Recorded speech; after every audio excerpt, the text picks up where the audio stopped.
누가복음 4장의 말씀입니다. 누가복음 4장 16절로 24절. 누가복음 4장 16절로 24절. 신약성경 94페이지에 있습니다. 94페이지 누가복음 4장 16절로 24절까지. 다 찾으신 줄 알고 우리 한 목소리로 16절로 24절 읽습니다.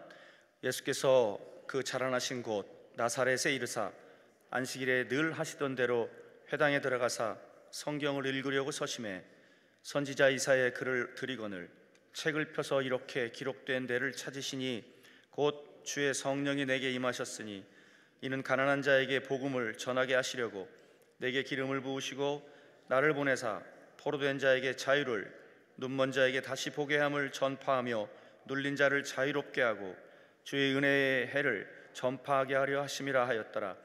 책을 덮어 그 맡은 자에게 주시고 앉으시니 회당에 있는 자들이 다 주목하여 보더라. 이에 예수께서 그들에게 말씀하시되 이 글이 오늘 너희 귀에 응하였느니라 하시니 그들이 다 그를 증언하고 그 입으로 나오는 바 은혜로운 말을 놀랍게 여겨 이르되 이 사람이 요셉의 아들이 아니냐. 예수께서 그들에게 이르시되 너희가 반드시 의사야 너 자신을 고치라 하는 속담을 인용하여 내게 말하기를 우리가 들은 바 가버나움에서 행한 일을 내 고향 여기서도 행하라 하리라. 또 이르시되 내가 진실로 너희에게 이르노니 선지자가 고향에서는 환영을 받는 자가 없느니라. 아멘. 용인시 기흥구에 위치한 열방교회 장기철 목사님이십니다. 오늘 본문을 중심으로 신앙의 함정이라는 제목으로 말씀을 증거하실 때 은혜의 시간, 축복의 시간 되시길 바랍니다. 오늘 목사님, 우리 하나님 앞에 영광의 박수 올려드립시다. 할렐루야. 할렐루야. 오늘도 반드시 우리의 믿음의 눈으로 주님을 발견하시고 마음의 문이 활짝 열어서 말씀이 생명처럼 자리를 잡고 주님을 느끼고 말씀이 움직이면 뭔 일이 시작돼도 시작됩니다. 가장 피곤한 시간이고 우리는 영으로 깊어야 되는데 이 시간은 육으로 깊어질 수가 있어요. 그래서 정신을 잘 차리시고 어차피 귀한 시간이니까 여러분 오직 영으로만 깊어지는 시간이 되기를 간절히 소원합니다. 잠깐 기도하겠습니다. 성령님, 오늘도 말씀하시고 깨닫게 하시고 아버지의 최후의 승리가 주로부터 십자가에서 완성됐기에 우리도 오늘 승리가 십자가에서 이루어지게 하옵소서. 피로 말미암아 모든 약한 것들이 다 씻겨지게 하시고 생명의 피가 약하고 죽어가고 신음하고 아버지 고통당하는 우리의 모든 영혼욕을 깨끗하게 치료하여 주시옵소서. 살아나게 하여 주시옵소서. 일어나게 하여 주옵소서. 원수는 떠나가며 모든 질고는 끝을 내고 아버지 포로된 자 자유, 눈먼 자 다시 보게 함을 전파되며 눌린 마음 살아나게 하시고 아버지의 가정과 인생과 자녀와 우리의 기도의 목적의 선한 역사가 시작되게 도와주옵소서. 최후 승리는 주님께서 우리에게 허락해 주심을 믿습니다. 최후 승리를 얻기까지 주의 십자가 사랑, 주의 십자가 사랑하리. 빛난 멸류관 받기까지 험한 십자가, 험한 십자가 붙들겠네. 최후 승리, 최후 승리를 얻기까지 오직 주의 십자가, 주의 십자가 사랑하리. 빛난 멸류관, 빛난 멸류관 받기까 험한 십자가를, 험한 십자가 붙들게. 다시 한번 최후 승리는 우리의고 최후 승리를 얻기까지 예수 십자가, 주의 십자가 사랑하리. 빛난 멸류관 받기까 험한 십자가로, 험한 십자가 피가 뿌려져 살아나며 예수 이름으로 호흡하며 최후의 승리가 내 것이 되도록 오늘 기도 제목에 승리가 일어나게 하옵소서. 한 번 더 사모하는 마음으로 기도합니다. 주여, 원수는 떠나가며 죄는 무너지고 나를 먹는 죄의 힘이 끊어지며 최후 승리 십자가에서 보증한 것처럼 오늘 이 시간에 기도하는 우리에게 승리가 일어나게 하옵소서. 기도하는 아버지, 이곳에서 일어남이 있게 하옵소서. 원수는 떠나가며 아버지의 심령의 힘을 얻고 회개가 터지며 말씀이 들리며 주님이 보이며 깨닫는 마음, 옥토가 열리며 길가가 부셔지고 돌짝바 부셔지고 가시밭이 소멸되며 옥토가 되게 하시옵소서. 아버지, 받는 말씀이다 옥토에 흐르게 하시고 좌우에 날쌘검이 돼서 심령골수가 찔러 쪼개짐으로 아버지며 영의 눈을 뜨게 하시고 정신 바짝 차리게 하시고 흔들리는 내가 요동치는 내가 견고한 반석으로 올라가 모래성이 되는 것이 아니라 반석 위에 진 아버지 신앙이 되므로 다시 한번 아버지 무너진 인생이 일어나도록 최후의 승리, 아버지며 최후의 승리, 아버지 최후의 승리, 아버지 승리가 일어나도록, 승리가 일어나도록 강하게 주여 주여 역사, 주여 주여 역사, 주여 주여 셋이 흑암이 떠나가라. 약함이 끊어지고 놀랍게 하늘문 열려 땅에 인생이 기름지도록 간섭 주도 이끄심으로 말미암아 놀라운 스토리가 기록되도록 내 인생의 간증이 시작되도록 정확하시옵소서. 아버지, 회복되길 원합니다. 약이 끊어지게 하시고 근심이 소멸되게 하시고 우울증이 떠나가게 하시고 항상 쉬지 말고 범사에 기뻐하며 기도하며 아버지며 숨을 쉬는 우리가 되도록 기름 부음이 시작되게 도와주옵소서. 예수 이름으로 원수는 떠나갈지어다, 흑암은 떠나갈지어다, 아버지 가난이 떠나가게 하시고 참된 믿음의 부요가 열려지게 도와주시옵소서. 예수님의 걸어가신 이름으로 기도하옵나이다. 할렐루야. 오늘 예수님께서 읽었던 6절을 보면 16절을 보면 자라나신 곳 나사렛에 이르사라고 말씀하시죠. 여러분, 예수님께서 고향 땅을 밟으신 거고 그 고향 땅에서 설교하신 모습이 나오는데, 저도 고향이 충남 부여군 홍산면 남천리 떼점머리게 306번지가 고향이거든요. 그러니까 제가 평생 소원이 두 가지가 있었는데, 하나는 영적 고향이 있습니다. 오산리 기도원에서 제가 깨져서 목사가 됐어요. 그래서 오산리 영적인 고향인 오산리 기도원에서 설교 한번 하는 게 제 소원이었고, 그 다음에 제가 태어났던 동네 고향 땅에서 설교를 한번 했으면 좋겠다, 두 가지 소원을 품었는데, 오산리 기도원에서는 설교를 참 많이 했어요. 그런데 고향 땅에서는 오라는 소리가 없네. 뭐 아는 분도 없거니 뭐 어떻게 연결할 수 있을까 해도 뭐 인맥이 없기 때문에, 아무튼 뭐 제가 자라났던 땅에 가서 기도는 몇 번 했어요. 오고 가는 길에 부흥회 하다 보면 들릴 일이 있으니까. 참 거기서 4살까지 살았으니까 뭐 이 이미지는 없어요. 저는 뭐 서울에 살았기 때문에. 근데 희한하게 여기가 내가 태어난 땅이다 가면, 태어난 땅이네 하면은 왜 이렇게 가슴이 뜨거울지 모르겠어요. 하기야 여러분들 아니니까 전혀 관심이 없지만 저는 그래요. 한번 고향 땅 한번 가볼까? 내려가면은 여기가 내가 조그맣지만 살았던 땅이다. 나도 모르게 기도를 해도 진동이 들어가고 내 고향 땅이다 하면 마음이 뜨거워서 그래요. 여기서 설교하면 잘할 것 같은데 오라는 사람이 없네. 그런 마음이 있단 말이에요. 아마 주님도 저는 작은 자지만 그러지 않으실까 싶은 거예요. 많은 곳에 가서 설교하시지만 그래도 내가 자라왔던 동네에서 설교한다는 게 그 마음이 얼마나 특별함이 있겠어요. 저는 그렇게 보거든요. 그래서 아마 특별함을 갖고 설교하셨을 텐데, 문제는 이제 그 고향 사람들의 이 편견이라는 것, 고향 사람들의 이 고정관념이라는 게 문제입니다. 그들의 머릿속에는 이렇게 고정관념이 있습니다. 예수는 목수의 아들, 그렇죠? 예수는 요셉의 아들. 이게 그들의 편견이고 그들의 고정관념이란 말이에요. 근데 그 예수님이 소문이 들려와요. 이랬다 저랬다 그랬다. 이상해졌어, 대단해졌어. 그래도 그래봤자 목사의 아들. 이러면 편견이라는 게 있단 말이에요. 목사의 아들이 뭘 할 수 있어, 그렇죠? 그래봤자 목사의 아들인데. 아무튼 간에 예수님께서 고향 땅을 밟으시고 회당에서 설교를 하실 기회가 있는데 듣는 겁니다. 요셉의 아들이 설교하네, 목수의 아들이 설교하네. 듣는데 이게 웬일입니까? 은혜는 되는 거예요. 우리가 오늘 읽은 성경을 보면 이사야 선지자 말씀을 읽으셨고 아마 설교를 하셨겠죠. 그리고 나서 책을 덮으시고 맡은 자에게 주시고 회당에 있는 자들을 주목하시고 이에 예수께서 말씀하시되 이 글이 너에게 응했다라는 내용을 통해서 아마 설교를 하셨을 거예요.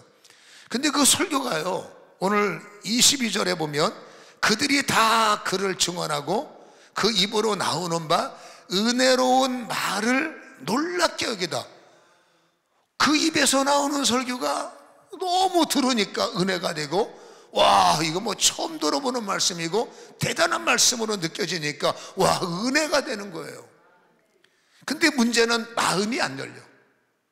머리로는 이해가 되고 머리로는 깨달아지고 머리로는 대단하다 그러는데 마음이 왜 안 열리느냐? 성경이 말합니다. 이 사람이 요셉의 아들이 아니냐.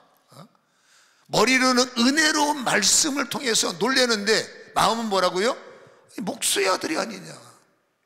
어떻게 저 입에서 저런 설교가 나오고, 우리가 알다시피 유학파도 아니고 대단히 많이 배운 사람도 아니라 함께 자랐던 그 시골 촌동네에서 고만고만 그냥 착한 심성 좋은 아들로 알고 있는데 어떻게 저 입에서 저런 설교가 나와?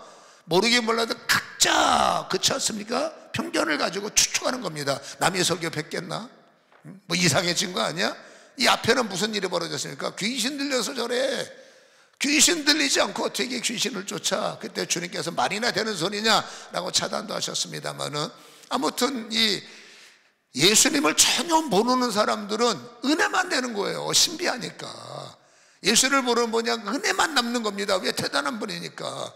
근데 어렸을 때부터 자라봤던 예수의 모습을 바라봤던 이 친하다는 것이 함정이에요. 예수님과 그래도 친밀하다는 나사렛 사람들은 여러분 편견, 고정관념, 그렇잖아. 나사렛에서 뭔 선한 것이 나오고 목수의 아들이 뭔 대단한 일을 하고 거기에 자기가 해서는 안 될 예수를 폄하하고 그래서 예수를 깎아내리고 이러한 마음을 갖고 있다는 것을 보이는데, 이게 뭐예요? 친밀함의 함정이에요. 여러분, 친하다는 것이 매우 유익하기도 하지만 어떤 사람이 대단히 압도적으로 뛰어나기 시작하고 탁월한 영적인 은혜를 가졌을 때, 아니 내 친구가 어떻게 저럴 수가 있고, 우리 옆집 사는 사람이 어떻게 저럴 수가 있고, 교회에서 자라났던 조그만 애가 어떻게, 이건 어쩔 수 없는 겁니다. 그렇죠? 이런 친밀함이 자칫 잘못하면 이런 함정이 될 수가 있고, 여러분 저도 마찬가지예요. 나하고 친했던 사람들이 탁월해지면 어떻게 저렇게 될 수가 있을까? 근데 저도 거꾸로죠. 우리 집안 식구들이 저를 봤을 때 어떻게 저럴 수 있을까? 근데 그거를 뚫어낼 수 있는 게 이제 은혜인데, 오늘 예수님께서 나사렛 사람들 어찌 보면 친하다는 것을 잘 활용하면 여러분 더 좋을 수 있잖아요. 근데 옛날에 모르는 사이가 아니라 밥도 먹은 사이고 아는 사이면 여러분 더 마음이 가는 건데, 이들은 마음이 가게끔 하는 것이 아니라 거리를 두고 나사렛에서 뭔 선한 것이 나와? 목수의 아들이 뭐 대단해봤자 얼마나 대단해? 좋지 않은 말을 하기 때문에 주님께서 그들의 마음을 읽어내셨고, 이렇게 말합니다. 23절에 그들의 마음을 받으셔서 뭐라고 말씀하십니까? 예수께서 그들에게 이르시되 너희가 반드시 의사야 너 자신을 고치라 하는 속담을 인용하여 내게 말하기를. 여기 보면 속담 하나를 인용을 하는 거예요. 근데 이 속담이 개역성경에는 굉장히 어렵게 해석이 되어 있어요. 근데 이거를 세번역, 그렇죠, 쉬운 성경을 보면 간단하게 얘기가 됩니다. 뭡니까? 네가 의사가 아니냐, 네 병을 고쳐봐라, 그런 뜻이에요. 이 하나의 속담인데, 능력이 있으니까 너를 고쳐봐, 좋은 뜻이 아니니, 이 속담은 여러분 굉장히 안 좋은, 폄하하는 것이고, 이 속담은 여러분 비꼬는 것이고, 이 속담은 좋지 않은 표현입니다. 너 능력 있잖아, 고쳐봐. 너 의사지, 네 몸 고쳐봐. 너 잘났지, 네가 알아서 해봐. 그러니까 이건 결코 좋은 쪽의 속담 인용이 아니라는 겁니다. 그렇죠? 그래서 그러한 여러분 그들의 비꼬는 마음, 목수의 아들이 무슨 선한 것이 뭐 잘할 수 있겠느냐, 이 마음을 보시고 비꼬는 이 속담을 끄집어낸 거 보니까 이들의 마음은 주를 향해서 열린 마음이 아니죠. 그러니까 머리로 은혜 받으면 뭐예요? 머리가 은혜 받으면, 머리에서 은혜를 받으면 뭡니까? 마음이 안 열리는데, 성경에는 두 가지가 나옵니다. 입으로 시인해야 되고 마음으로 믿어야 돼요. 마음만 갖고 안 돼요. 입으로 시인해야 되고 마음으로. 구원의 여러분 양쪽 날개는 반드시 입으로 시인해야 됩니다. 그리고 반드시 마음으로 믿어야 됩니다. 입으로 시인하여 구원을 얻고 마음으로 믿어 의에 이르게 된다. 이 두 가지는 두 날개이기 때문에 하나라도 꺾기만 하면 되는데, 이들은 한쪽 날개는 열렸어. 머리는 이해가 된다니까. 근데 마음은 말이 안 돼. 그러니까 여러분 구원이 문제가 되는 거죠. 그 주님께서 그들에게 속담 하나를 인용하시면서, 선지자는 그렇죠, 고향 땅에서 인정을 받지 못한다라는 것이 친밀함이 함정됨을 또 말씀을 하시고, 그러면서 구원을 받으려면 주님은 여러분 고향 땅에 오셨으면 그 어느 사람보다 세 가지를 원했습니다. 주님이 오늘 읽은 성경 이사야에서 이 말씀을 하시면서 주님이 오신 이유가 세 가지입니다. 포로된 자에게 자유를, 눈먼 자, 대표적인 걸 말하죠. 눈먼 자가 다시 보게 함을 그렇죠, 전파되기를 원하고, 그 다음에 마음에 눌린 자들이 자유하기를 원한다. 이게 주 예수의 은혜의 해가 전파되기를 원한다. 주님은 가는 곳마다 포로된 자, 포로는 뭡니까? 영적인 문제죠. 귀신 들린 자들, 또 하나님의 은혜들, 그 포로된 자가 자유로 되기 원하시고, 그 다음에 실질적으로 뭐 장냄이 됐던 죽은 자가 됐던 육신적인 결함 현상을 가진 사람들을 주님께서 풀어내셔서 그게 소문나기 시작했고,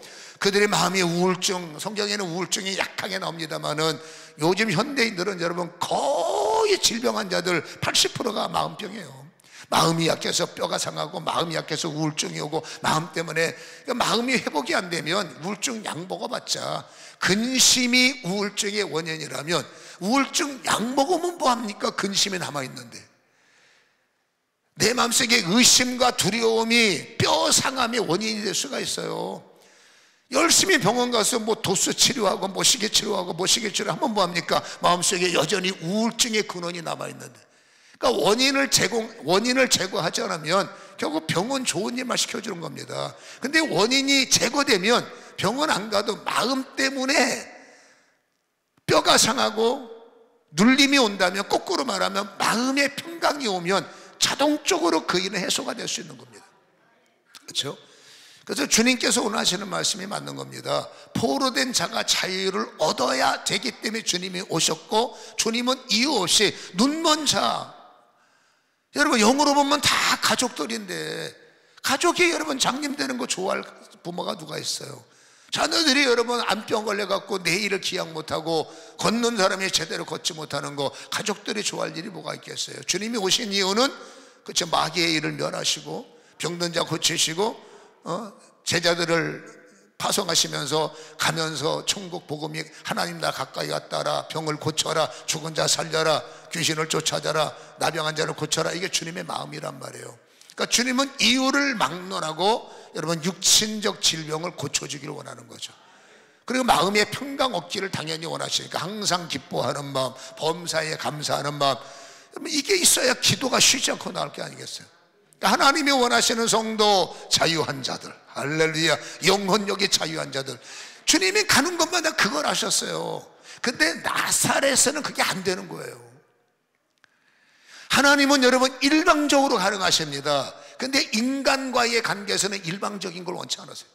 인간이 입담으로도 하나님께서는 얼마든지 그거 가능하시겠죠.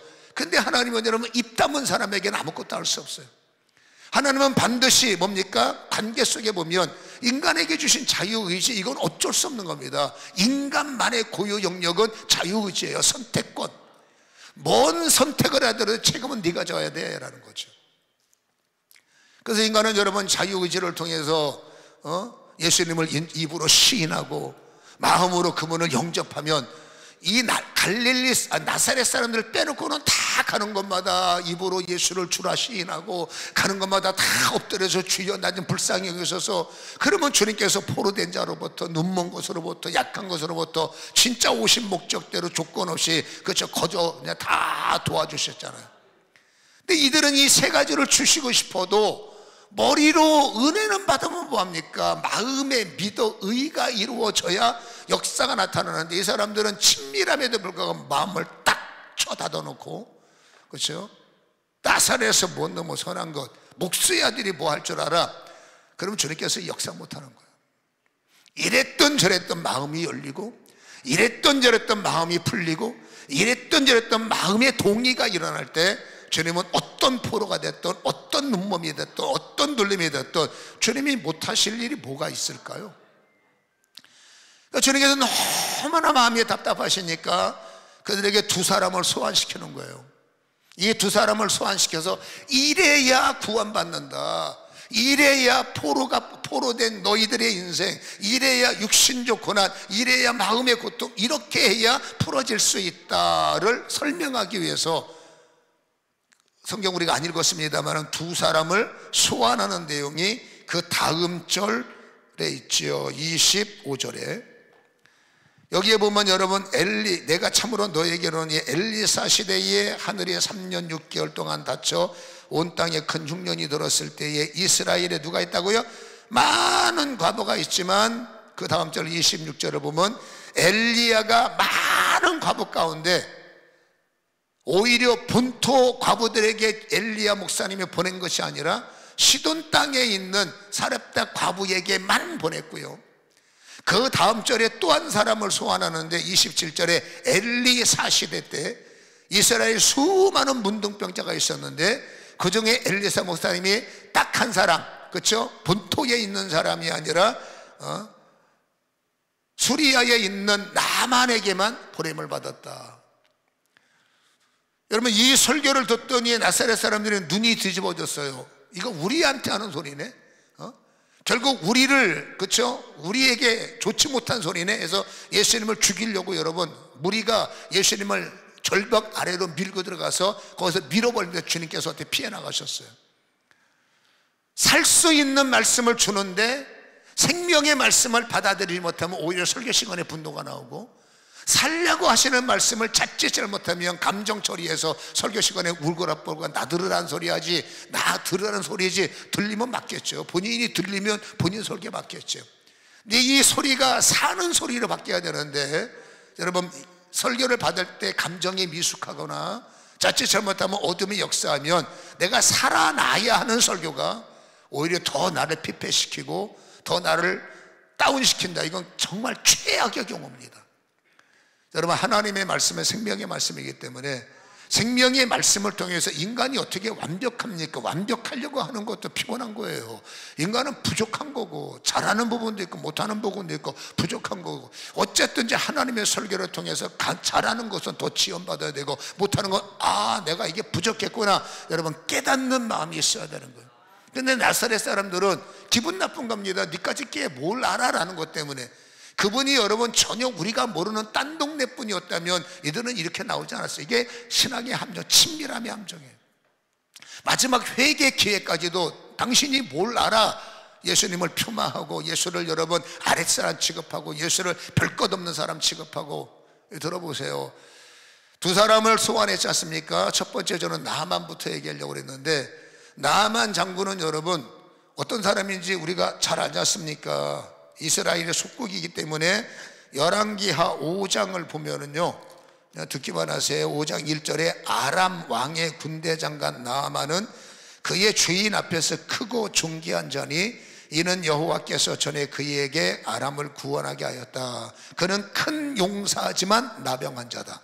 2절의 말씀이 겁니다. 전에 아람 사람이 떼를 지어 나가서 이스라엘 땅에서 어린 소녀 하나를 사로잡음에 그가 나아만 아내에게 수종을 들었다. 자, 나아만 장군은 큰 자예요. 그런데 나병한 자예요. 여러분, 이 나아만의 군대들이 전쟁을 치를 때 포로로 잡아온 아이가 하나가 있었어요. 이 아이는 여러분 몸종이기 때문에 가치가 없어요. 이 당시에는 뭐 인권이고 뭐가 없기 때문에 그냥 가치가 없는 아이예요. 나만 장군의 입장에서는.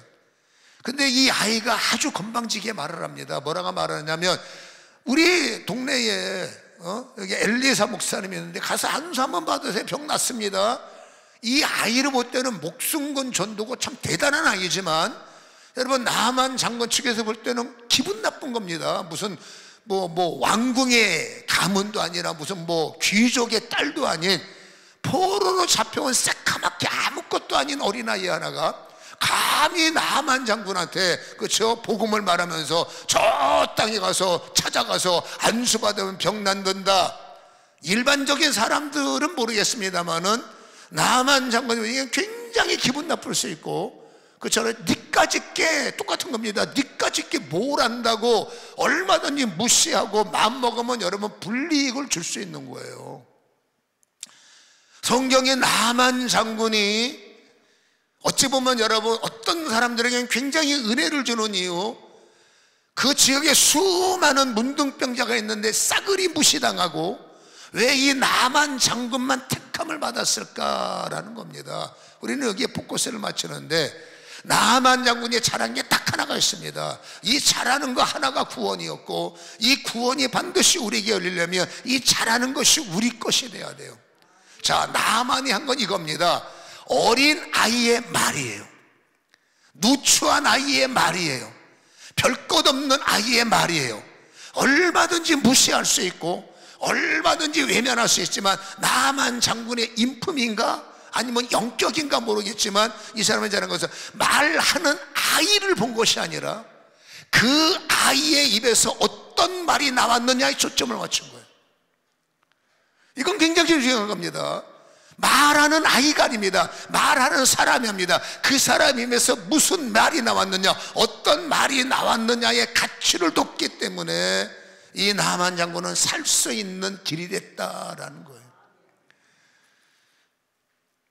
신앙생활 오래 하다 보면은 경험이 있어요. 그렇죠? 그래서 그런 이제 신학교 막 나온 사람이 뭔 설교를 잘하고, 집사가 안목의 집사가 뭔 놈의 설교를 잘해, 이런 편견을 갖고 있으면 수요 예배 안 갑니다. 오늘 누가 설교하는데 아이고 새파랗게 전도사가 오늘 설교해, 안 가. 왜? 가봤자 뭐 하겠어요. 오늘 성경으로 따지면 주님께서 이걸 굉장한 교만으로 보는 겁니다.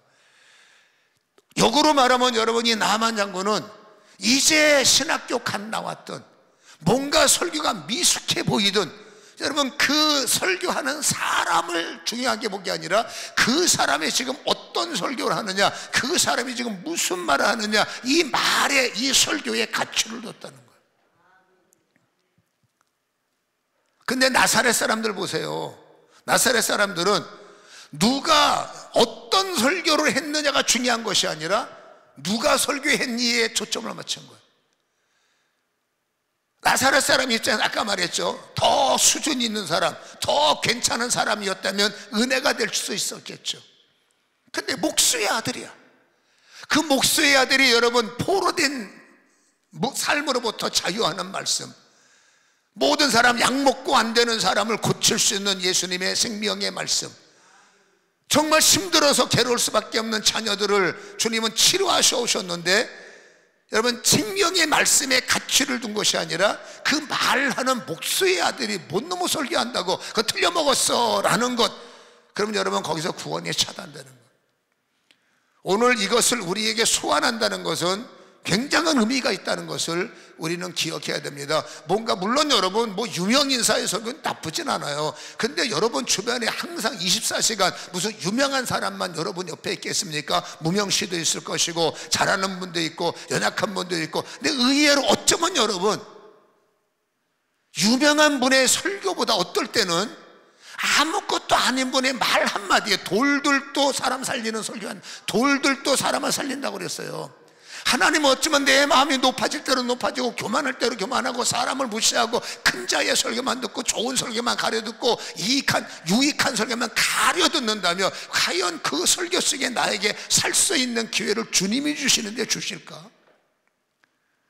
사람 무시하고 별 것 없는 거 안 들으려고 하고 조금 힘들면 여러분 저거 설교 잘못된 거야 라는 마음을 행여라도 아니겠지만 가질 때 살리시는 분이 성령이신데, 그러면 교만한 마음 갖고 설교를 들을 때 과연 그 설교가 나를 살릴까 생각을 해보자는 거예요.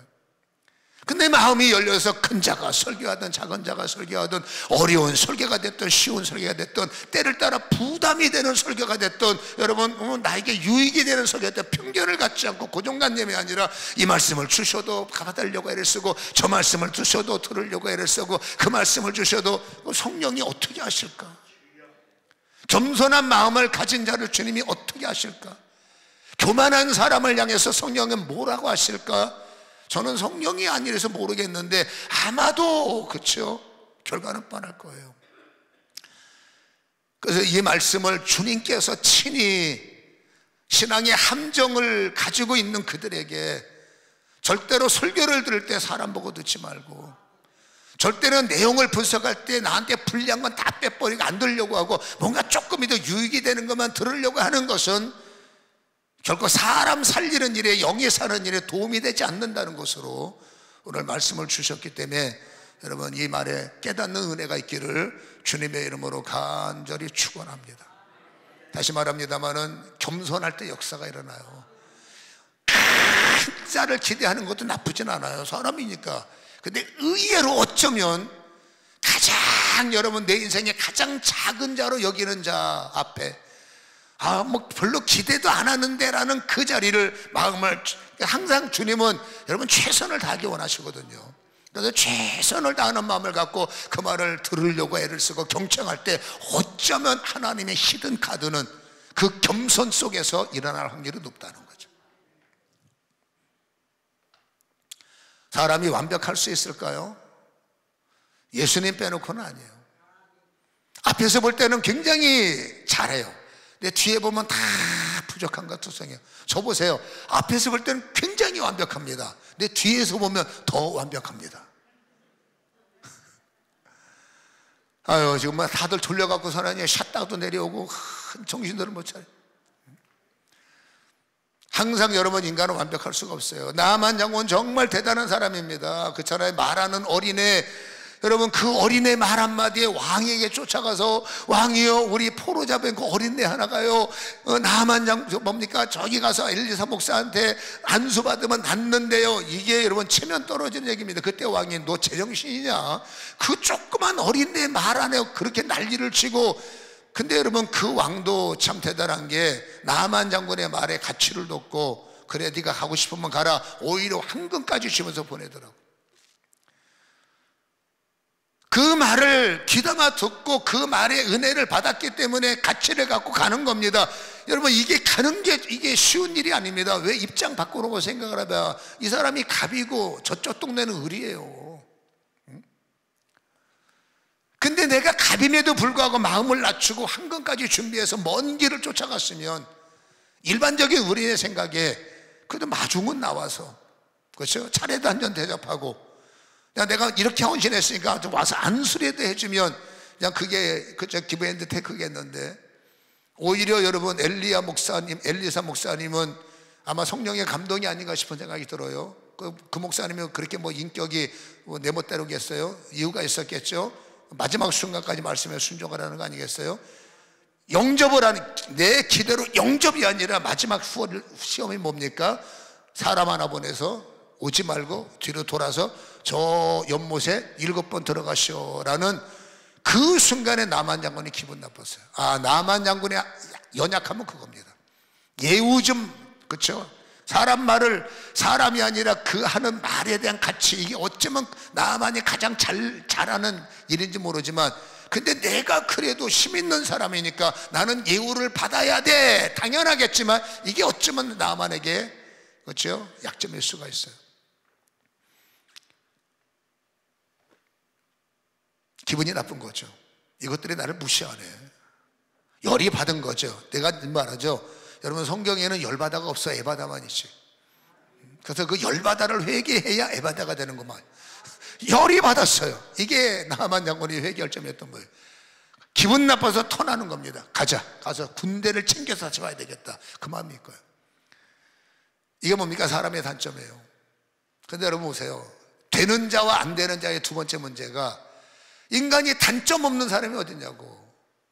근데 많은 사람들의 단점이, 여러분 내가 단점을 갖고 있을 때 단점의 보완자가 내 옆에 있느냐 아니면 단점의 동조자가 있느냐에 따라 인생 끝나는 거예요.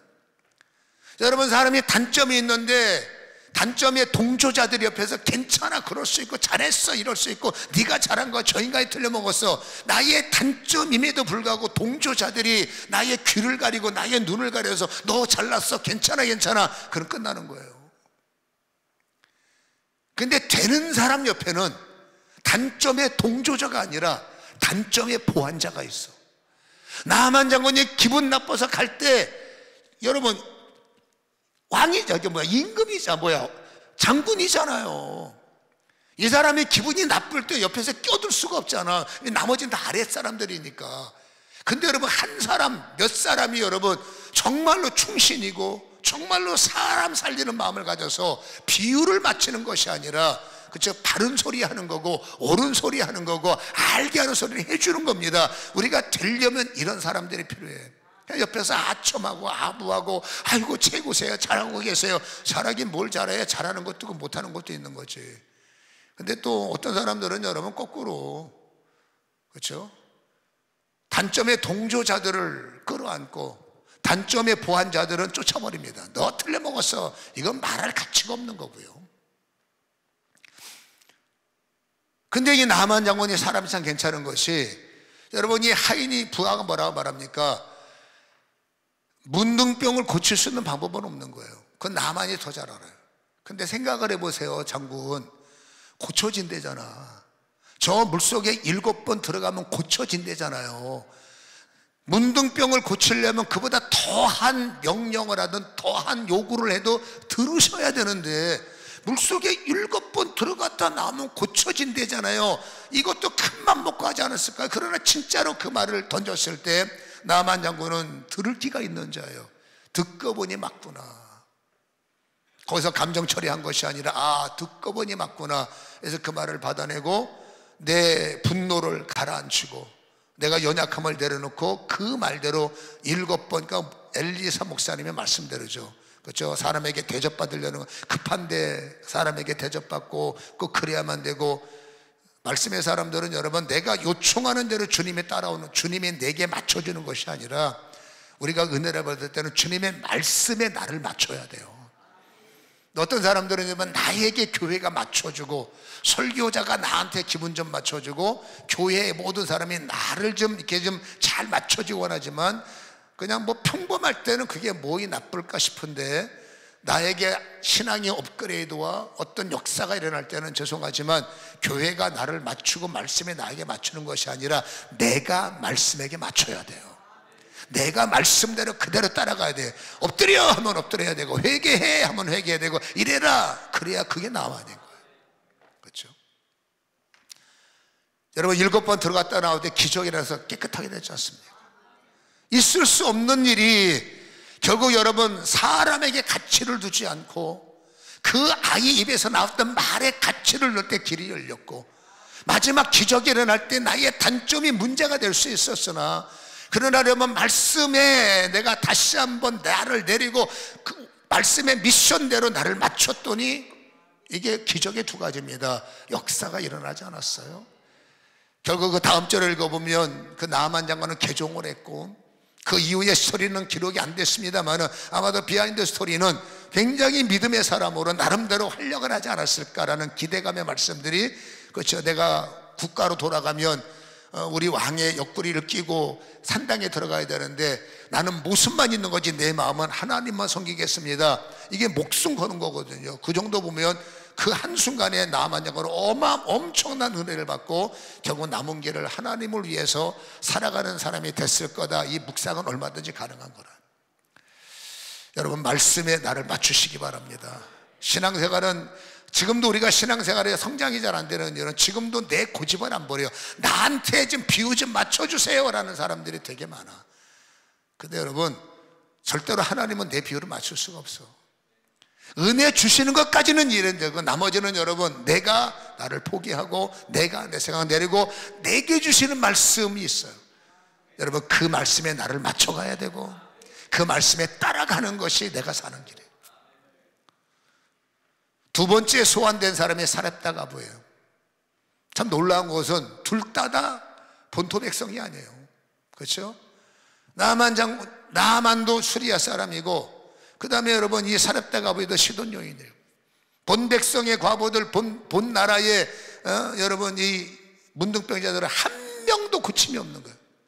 뭐 때문에 그럴까? 거꾸로 아닙니까? 거꾸로. 아까 말했지 않습니까? 성도기 때문에, 교회를 다니기 때문에 설교는 들어. 머리로 설교를 이해해. 머리의 설교 얼마든지 부서가, 좋은 설교, 잘하는 설교, 맞는 설교, 들리는 설교 얼마든지 머리로 풀어낼 수 있어요. 근데 이들의 특징이 뭘까요? 나만은 마음이 움직인 자인데 많은 사람들이 마음이 안 움직입니다.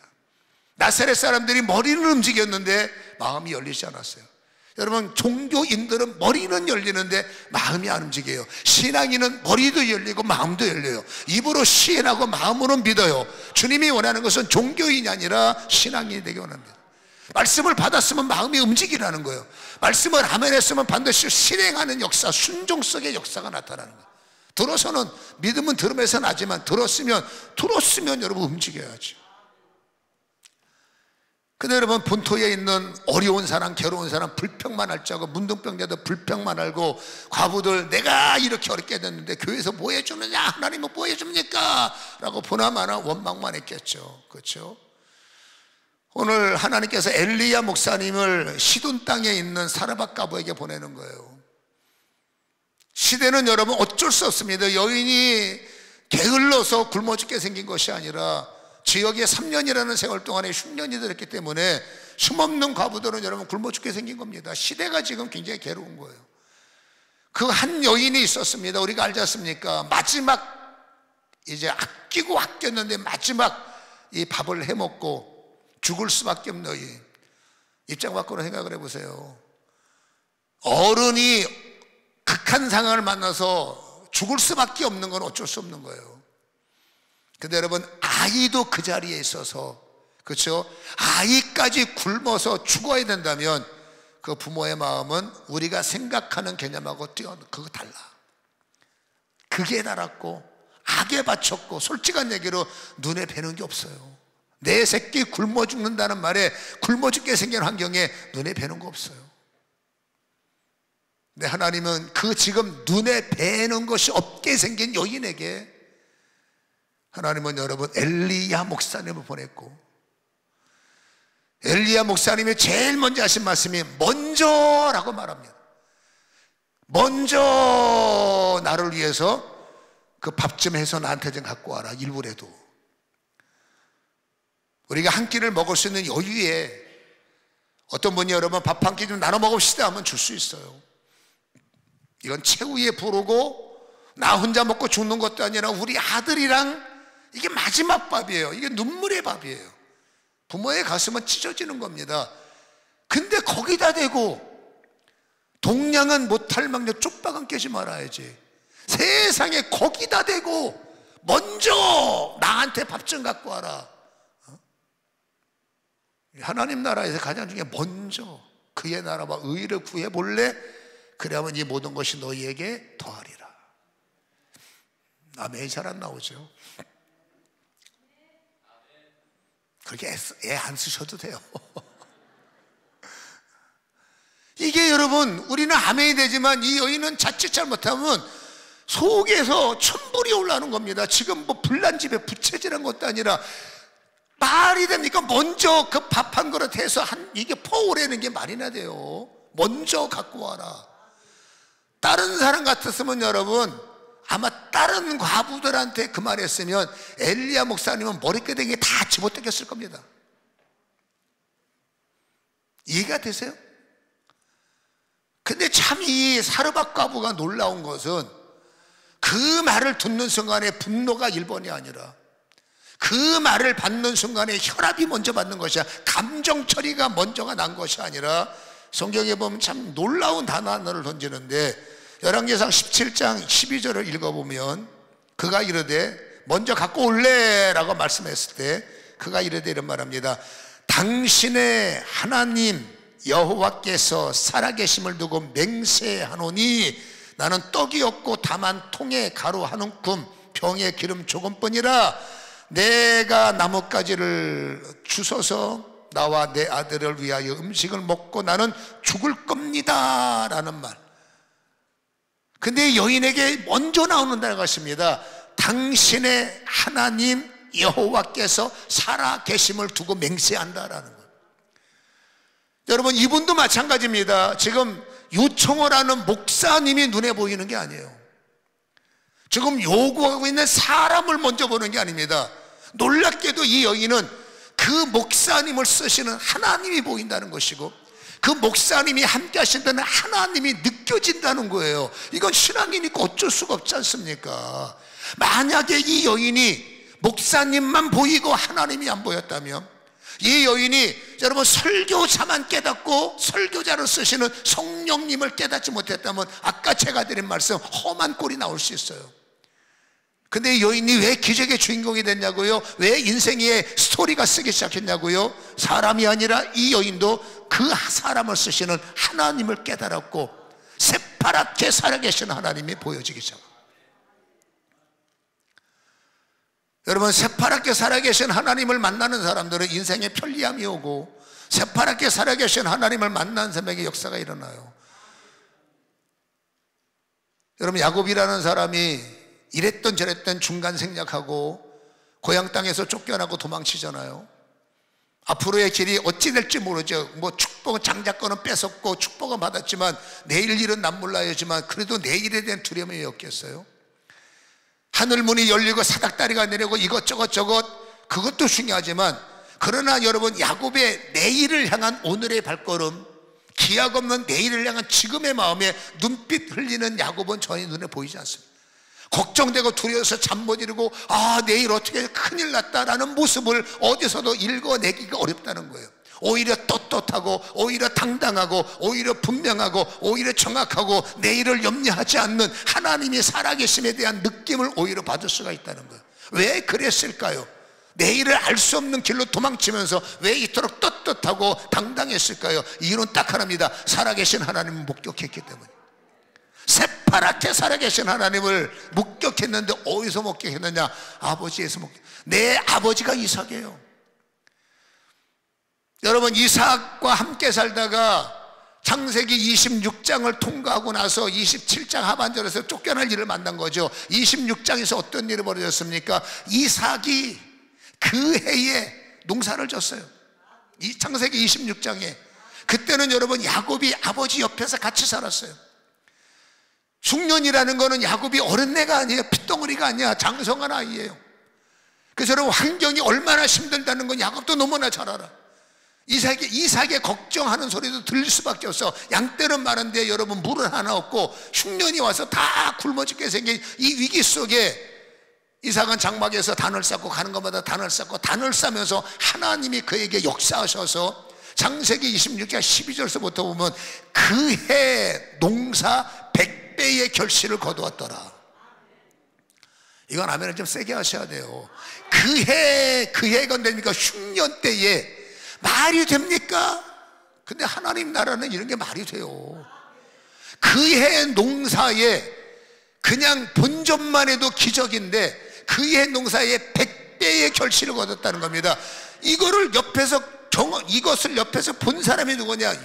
여러분, 야곱이 눈을 똑바로 뜨고 우리 아버지의 하나님은 살아계시고 우리 아버지 하나님 어떻게 살아계세요? 새파랗게 살아계신 것을 여러분 야곱은 옆에서 본 겁니다. 신앙은 말로만 되는 게 아닙니다. 아버지 어머니 신앙에서 살아계신 하나님을 두 분이 목격하고 경험을 하고 내가 경험하는 하나님의 자녀들이 목격해야 돼요. 그러니까 충격인 거죠. 와, 우리 아버지 하나님이 살아계시는구나. 그것만 갖고 있는 게 아닙니다. 풍년 이후에 땅에 물이 하나도 없잖아요. 우물에 물이 다 빠졌잖아요.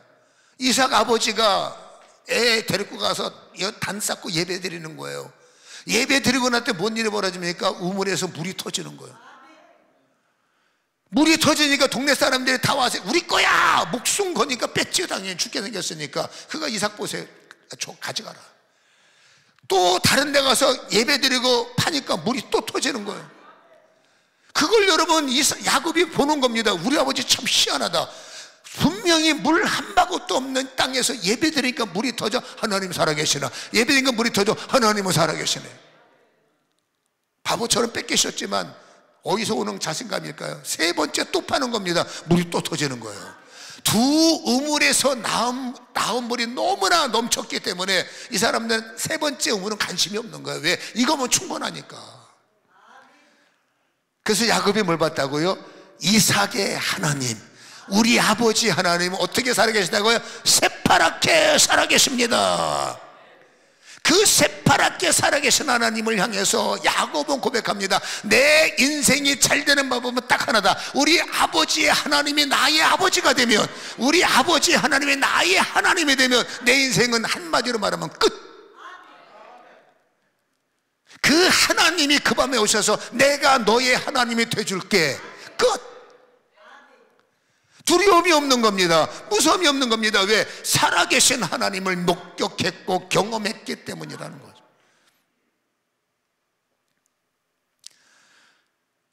여러분, 이 사르밧가부는 유사하진 않겠지만 어떠한 여러분 나름대로 하나님을 경험을 했을 것이고, 지금 나 혼자 뭔가 잘못해서 저주받아 딴 사람들은 잘 먹는데 나 혼자 흉년을 만나고 나 혼자 죽을 일을 만난 게 아니잖아요.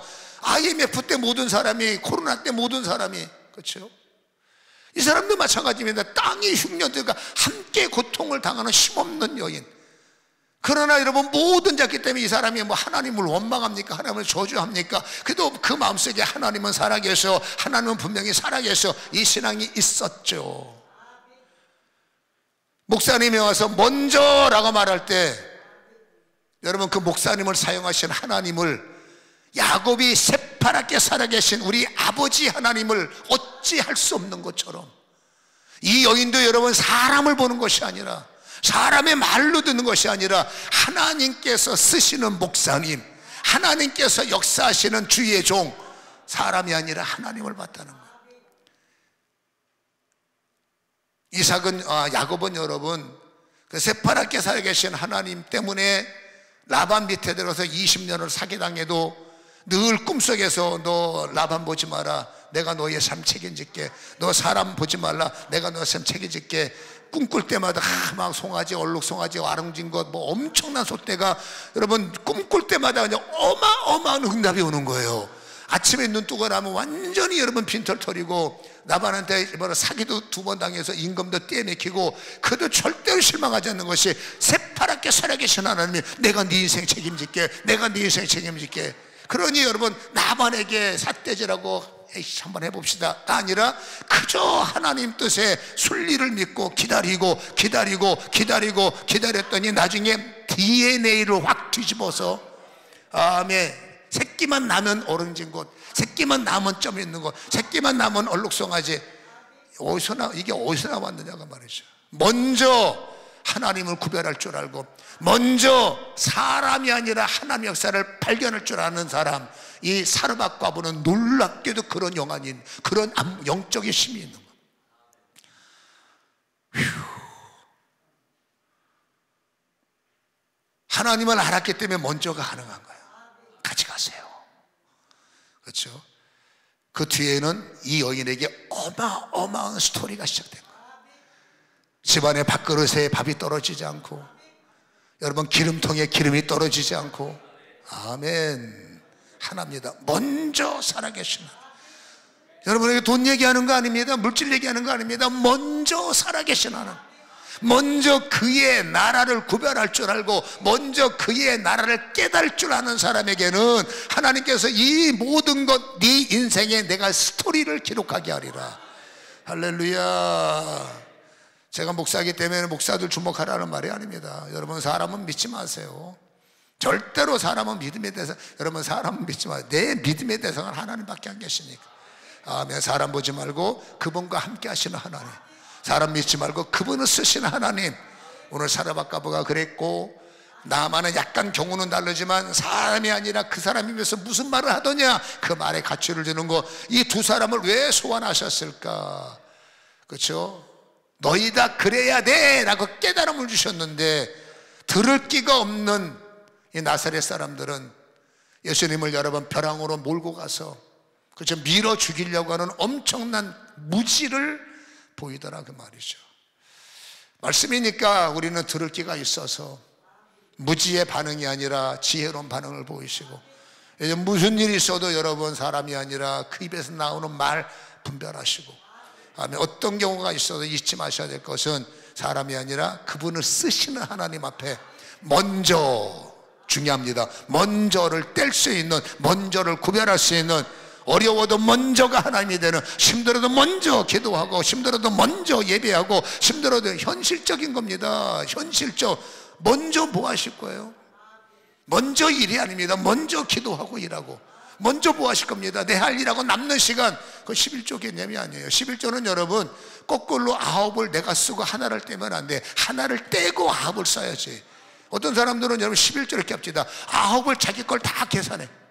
그 남는 거에서 11조 때, 그건 11조가 아닙니다. 감사원금이지. 먼저는 뭡니까? 먼저 죽이 되건 밥이 되건 하나를 떼고 나머지 9 갖고 계산해야 되는데, 그렇죠, 먼저로 구별할 줄 알아야 돼요. 여러분은 이 생명의 말씀을 깨닫기를 주님의 이름으로 간절히 축원합니다. 먼저가 가슴에 살아 움직이게 도와주시옵소서. 아멘. 눈을 한번 감아보세요. 오늘 예수님께서 두 사람을 소환했습니다. 누굽니까? 우리가 알다시피 여러분 사르밧과 아부고 나만 장군이에요. 두 사람의 공통점이 있습니다. 그렇죠? 들을 귀가 있다는 거예요. 깨닫는 마음이 있다는 거예요. 살리려고 말씀을 해도 어떤 사람들은 오히려 그걸 오해를 해서 기분 나쁘다고 예수님은 처음 잃었는데, 이 두 사람은 아웃사이드 인물들인데 놀랍게도 인사이드보다 더 나았어요. 왜? 귀가 열려서 깨닫잖아요. 그렇죠? 깨달았을 때, 먼저를 깨달았을 때, 먼저가 구별될 때, 사람이 아니라 그들에 계신 하나님, 교회가 아니라 그 교회의 주인 되신 하나님, 건물이 아니라 건물 안에 계시는 예수 그리스도, 목사님이 아니라 목사님을 쓰시는 하나님, 우리의 믿음의 눈이 분별의 눈이어야 된다고 말이죠. 하나님 아버지가 들을 귀를 열어주시고, 사람이 아니라 그 입에서 나오는 말씀을 분별하게 하시고, 내가 단점이 있을 때 단점이 아부자가 아니라 단점에 쓴소리를 할 줄 아는 자가 내 주변에 있는지도 기억하게 하시고, 나는 쓴소리를 들으면 기분이 나쁘고 나한테 아부하는 소리를 들을 때 기분 좋은 사람이라면 하나님의 절대 큰 그릇은 못 될 겁니다. 쓴소리도 들을 줄 알아야 되고 좋은 소리도 들을 줄 알아야 되고, 어떤 소리든지 받아낼 수 있는 그릇이 되게 하여 주시고, 어려워도 먼저를 구별하는 현 시대에, 지금 이 시대에 먼저를 주님 앞에 드리는 내가 되게 하시옵소서. 먼저 예배, 먼저 기도, 먼저 말씀, 먼저 예수의 이름으로 말이나 일이나 다 먼저 예수의 이름으로 결단하는 내가 되게 하시옵소서. 하루의 일과에서 먼저 기도, 하루의 인생에서 먼저 주님을 앞세우는 나의 결단이 지금 일어나게 도와주옵소서. 변찮는 주님의 사랑 항상 우리 안에 있게 하시고, 눈을 감고 우리가 통성으로 지금 제가 드린 말씀을 정리하셨습니까? 아버지, 이런 은혜가 있게 하시고 저런 은혜가 있게 하시고 먼저가 있게 하시고 듣게 하시고 깨닫게 하옵소서. 말씀이 정리되면 우리가 5분만 먼저 기도합니다. 주여 깨닫게 하옵소서.